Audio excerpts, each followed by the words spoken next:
A, B, C, D, E, F, G, H, I, J, K, L, M, N, O, P. This is what we want high school seniors reaching for. But to ensure the cap and gown is a one-size-fits-all, we need to go back to where it all begins. Next time, won't you sing with me? The ABCs are the building blocks, which help explain where Wisconsin has been and where the foundation of education is being shifted. A stands for academic standards, Wisconsin's old standards. The Fordham Foundation gave those Wisconsin standards a grade of a F. So next came a benchmark review to understand why. Wisconsin had what was called grade band standards for language arts and math at grades 4, 8, and 12 only. That's it, nothing in between. The standards were too generic. They were stretched thin with gaps in the middle.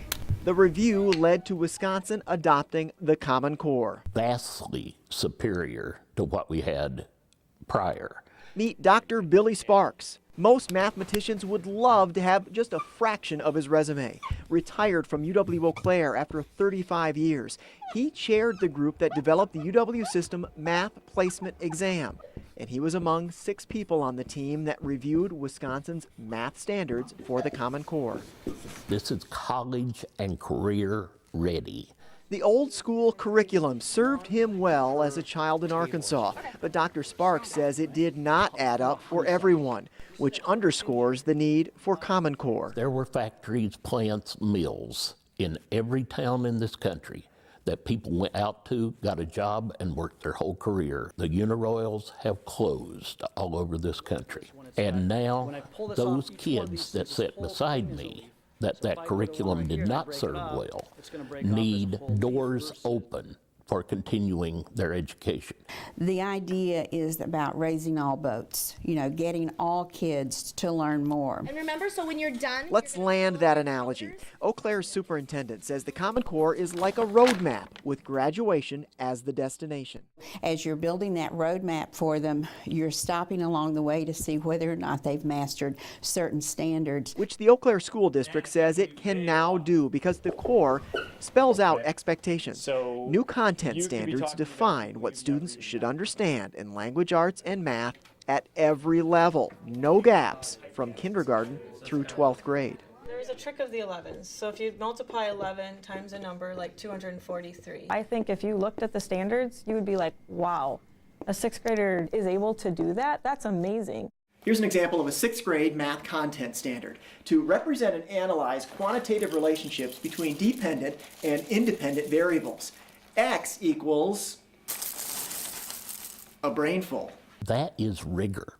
When we start asking students not just to perform a task, but to truly make sense out of what they just did, that takes a kind of thought that previous standards have not had. Very good. So, but how you get to that point in Amy Trainor's DeLong classroom takes a load of work and a little Play-Doh. It's neat to see the kids like, oh, I get why that works, or I see why that happens. And then when I asked them this week, well, do you remember when we did the Play-Doh experiment? What is the volume of the sphere compared to the volume of the cylinder? They have something to go back to because they communicated with others, which is enhancing their learning. In addition to the content standards, in math there are 8 practice standards, not the what, but the how to solve problems, many times through communication. Thank you. Perseverance is number 1. Very good. Critiquing others is also on that list. The practice standards are huge. And not only critiquing it, but doing it politely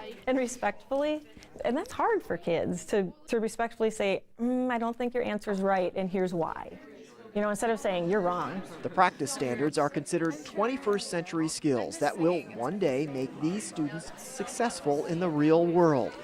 Trainor is a good model for the practice. You see, she is the reigning middle school teacher of the year for the entire state. One of the standards of 6th grade is to divide a fraction by a fraction. And looking at it, you're like, well, that's easy, teach them the algorithm.